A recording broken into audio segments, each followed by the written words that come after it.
Welcome to the scare floor.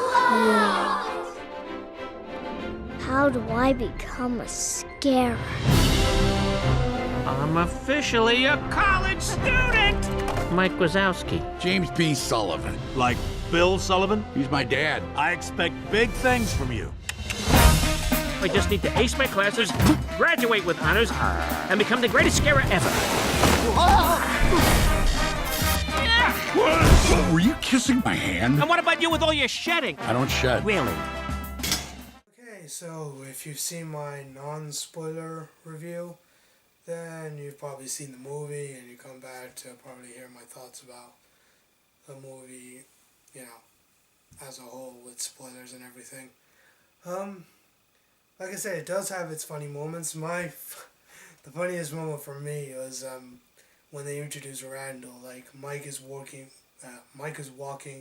through the dorm and he's just like saying hi to everyone. Then he goes to his room and you see Randall there. He's all dark and in the shadows. They have the music playing and everything.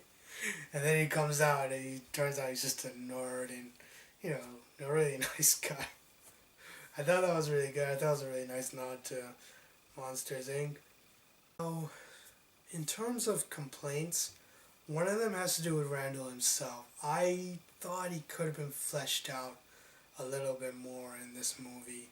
It was just because I thought that it's implied that Randall and Sully have a past more than Randall and Mike. In this movie, you know, Randall and Mike, they become friends and they have a connection.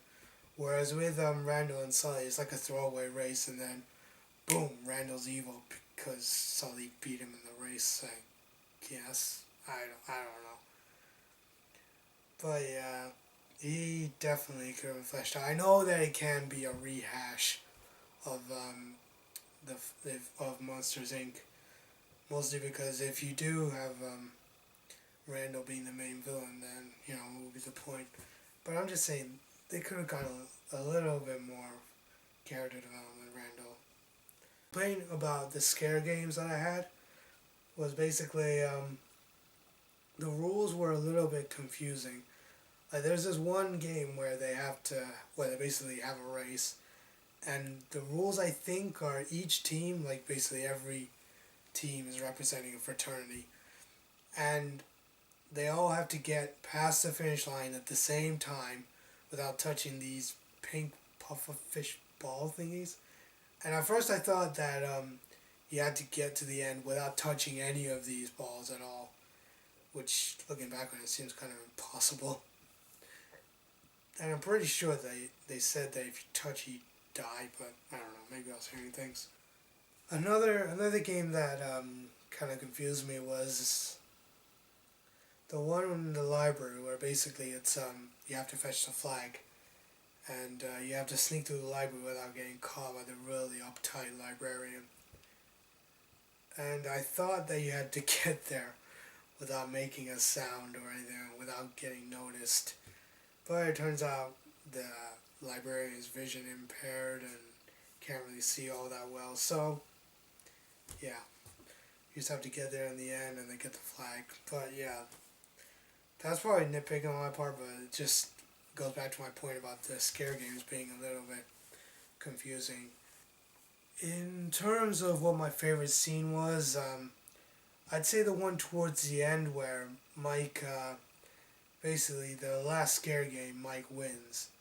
But it turns out that the apparatus got rigged and the settings were different. Basically what it was is it was a scare simulation where you have to race up to the house and you have to go in and, you know, have to be all quiet and then strike at the right time. And pretty much everyone does it pretty easily. But then Mike does it really easily too, and you think that's it, end of the scare games, that's it. And then it turns out that the settings were changed. It's basically, I guess Mike's settings were a little more, made the simulation a little more sensitive. So that's why he was able to scare it so easily. And obviously Mike finds out and he doesn't like that and he wants to prove to himself that he can scare real children. And he goes to the other side, which is basically our world, and he tries to scare all the kids there. But they don't find him scary, and he escapes. And Sully goes in after him. And, leading up to that was great. Some great character development, just talking about how Sully is basically, he acts all big, but he's really scared of everything. But yeah, the scene I was talking about, basically they have to get back to their world and at the same time not get caught by any of the humans.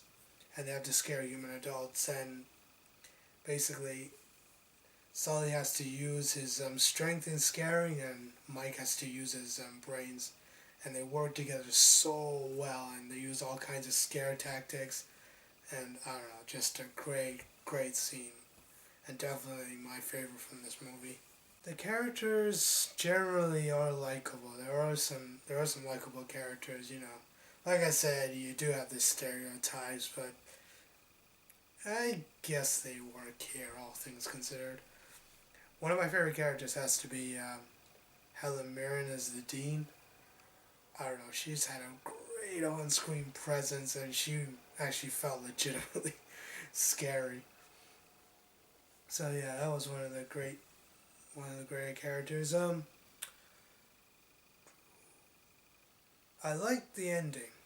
I really liked the ending. I liked that, after Mike and Sully basically they fuck everything up on their world, on their side, and they're basically expelled. Like, the Dean basically expels them for cheating in the scare games and everything.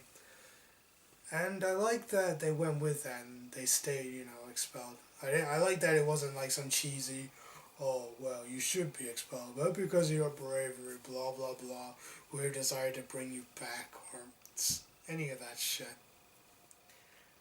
So yeah, I really liked that they took a risk there by having them, expelled. And then towards the end, there's like a nice montage. Like, they get to Monsters Inc., but they start out in the mailroom, and there's these montages of how they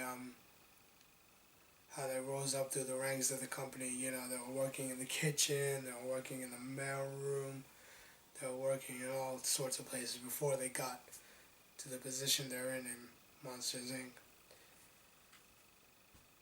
But other than that, I don't think there's anything else to talk about. So yeah, like I said, Monsters Inc. had a blast with the movie, a really fun time. And I think that's all I have to say about that. Show's over, motherfuckers. 더 기다리지만 너무 매시